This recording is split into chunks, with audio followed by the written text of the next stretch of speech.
छत्तीसगढ़ में नई सरकार बनने के बाद नए सिरे से बंगलों का आवंटन भी कर दिया गया है। सभी मंत्रियों के साथ पूर्व मुख्यमंत्री और नेता प्रतिपक्ष को भी बंगले आवंटित कर दिए गए हैं। लेकिन इसी के साथ बंगलों के आवंटन को लेकर राजनीति भी शुरू हो गई है। क्यों हो रही है बंगलों के आवंटन को लेकर सियासत, देखिए इस रिपोर्ट में।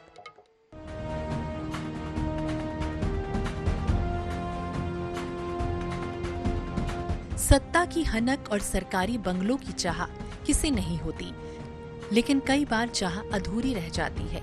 छत्तीसगढ़ में नई सरकार बनने के बाद नए सिरे से बंगलों का आवंटन तो कर दिया गया, लेकिन कई दिग्गजों की चाह अधूरी रह गई।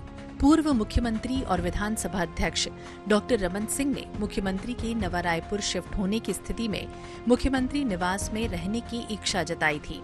इसी तरह पूर्व मुख्यमंत्री भूपेश बघेल ने शंकर नगर का वो बंगला चाहा था जिसमें पिछली सरकार के मंत्री जयसिंह अग्रवाल रहा करते थे। नेता प्रतिपक्ष डॉक्टर चरणदास महंत ने भी अपने लिए स्पीकर हाउस को ही आवंटित करने का आग्रह किया था, लेकिन दिग्गजों की इच्छाएं अधूरी रह गईं। उप मुख्यमंत्री द्वारा अरुण साव और विजय शर्मा को जहां टीएस सिंहदेव और ताम्रध्वज साहू के बंगले आवंटित हो गए, तो वहीं जयसिंह अग्रवाल वाला बंगला ओपी चौधरी को मिला है, जबकि शिव डहरिया वाला बंगला श्याम बिहारी जायसवाल को आवंटित कर दिया गया। पूर्व मुख्यमंत्री भूपेश बघेल को मुख्यमंत्री निवास के सामने का बंगला आवंटित किया गया है। नेता प्रतिपक्ष डॉक्टर चरणदास महंत उनके पड़ोसी होंगे, उन्हें भी सिविल लाइन में बंगला आवंटित कर दिया गया है। दरअसल बंगलों को लेकर हर किसी की दिलचस्पी इसलिए भी होती है क्योंकि कई बंगलों के साथ शुभ अशुभ का मिथक भी जुड़ा है। ये माना जाता रहा है कि कुछ बंगलों में रहने वाले नेता फिर कभी जीत ही नहीं पाए, जबकि बृजमोहन अग्रवाल का बंगला काफी शुभ माना जाता है क्योंकि यहाँ रहते हुए बृजमोहन को कभी हार का सामना करना नहीं पड़ा। बंगलों के आवंटन को लेकर सियासत भी शुरू हो गई है।